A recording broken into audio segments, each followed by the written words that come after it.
కొద్ది రోజుల క్రితం బోటు గల్లంతైన మత్స్యకార బాధిత కుటుంబాలకు చెక్కులు పంపిణీ చేశారు వైఎస్ఆర్సీపీ నేతలు. ఒక్కో బాధిత కుటుంబాలకు 7 లక్షల చెక్కు అందించారు. వైఎస్ఆర్సీపీ విశాఖ జిల్లా కేకే రాజు, మాజీ మంత్రి గుడివాడ అమర్నాథ్, మాజీ ఎమ్మెల్యేలు వాసుపల్లి గణేష్ కుమార్, బడుకొండ అప్పలనాయుడు, ఎమ్మెల్సీ వరుదు కళ్యాణి అలాగే బాధిత మత్స్యకార కుటుంబాలకు చెక్కులు అందజేశారు.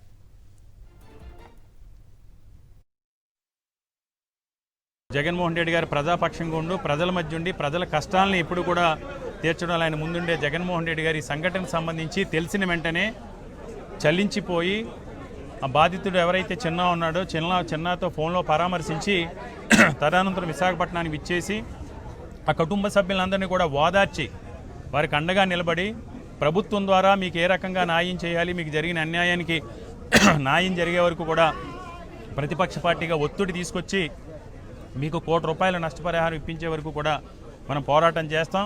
లేదంటే రేపు వైఎస్ఆర్ కాంగ్రెస్ పార్టీ ప్రభుత్వం అధికారంలోకి వచ్చిన తర్వాత మన ప్రభుత్వంలో మీకు అన్ని రకాలుగా మేలు చేస్తామని జగన్మోహన్ రెడ్డి గారు మాట ఇవ్వటమే కాకుండా జగన్మోహన్ రెడ్డి గారు సొంత నిధులతో ఈరోజు అధికారం డబుల్ ఇంజిన్ సర్కార్ అని చెప్పుకునే ఈ కూటమి 3 పార్టీలు కలిసి ప్రభుత్వ నిధులు కేంద్ర ప్రభుత్వం నుంచి అయితే, రాష్ట్ర ప్రభుత్వం అయితే, ముఖ్యమంత్రి సహాయ నిధి అయితే, ప్రధానమంత్రి సహాయ నిధి నుంచి అయితే కేవలం ₹10 లక్షలు ఇచ్చి కంటితుడి చరిగా చేతులు దులుపుకుంటే ఈరోజు జగన్మోహన్ రెడ్డి గారు తన సొంత నిధులతో 7 కుటుంబ సభ్యులకి కూడా ₹7 లక్షల చొప్పున ఇవ్వడం జరిగింది.